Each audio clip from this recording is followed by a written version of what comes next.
Nigeria has been a primary focus for our organization. So we've been watching Nigeria since 2018 when we were founded.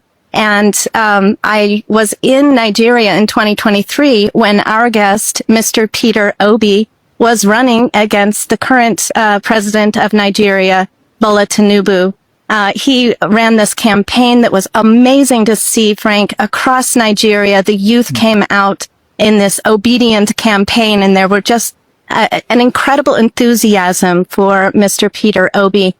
He ran in a controversial election in that time, but he is now running again as a presidential candidate, at this time for the National Democratic Congress, NDC party in Nigeria. Mr. Obi, it is so good to have you here. Of course, we've been watching with keen interest since last October when President Trump took aim on Nigeria. It's been a very controversial issue in Nigeria, many saying that it is insecurity in general. You are in the hot seat, Mr. Obi. Why would you run for president in Nigeria when all of this international attention is coming down the pipe? Do you really believe that you have the answers, the solutions for what's plaguing Nigeria? Thank you, Didi. I believe so. I can tell you categorically. You know, Nigeria today needs transformation. It needs to move from isolation to innovation. It's a country that needs all the support it can get. First is that today we need unity in Nigeria. We need to unite the country. Everybody needs to come and love each other. We need to, on top of that unity, is where we're going to be secure the country.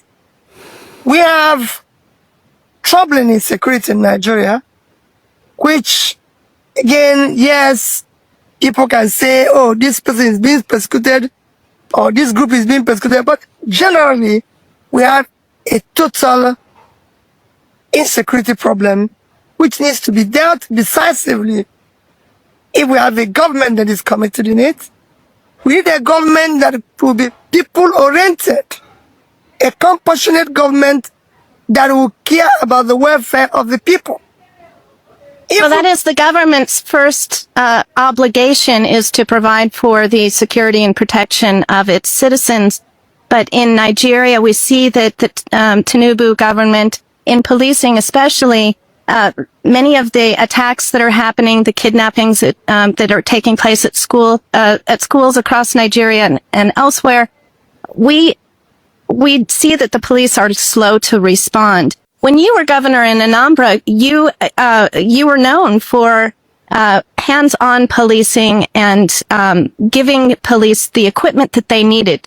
Now Nigeria is looking at bringing states. Right now, under the current situation, you have federal policing, and police are not connected to the communities that they serve necessarily.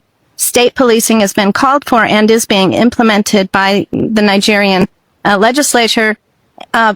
How do you see this helping with insecurity in Nigeria? And are you the person who can lead that change, that transformation? I believe so. We need a hands-on president who has the capacity to deal with those issues. Today, I believe this security issue in Nigeria can be dealt with decisively. We have a system, we have a state, and the state must be in charge, and they must be seen to be in charge. And the issue of state policing has to start from the community. When I was governor, what we did was to support the community, because the community knows those criminals within them. So we supported the community to deal with issues decisively by supporting the communities, giving them vehicles, paying directly their own vigilante outfit and everything. From there, the state was doing its own.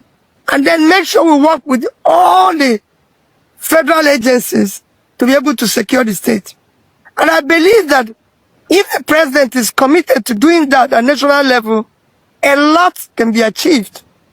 There's no way non-state actors can be stronger than the state unless there's complicit. How can U.S. engagement be a positive for Nigeria? Well, in so many ways. They can support us in terms of insecurity. They can do so in terms of governance, more especially in terms of election. We need to have free, fair, and credible election that will allow us to elect competent leadership with capacity, compassion, commitment, and character that are required in government. Because you need that. If we have government that have capacity today, it will be the other way around, because there's so many other things happening in Nigeria. It's not just insecurity.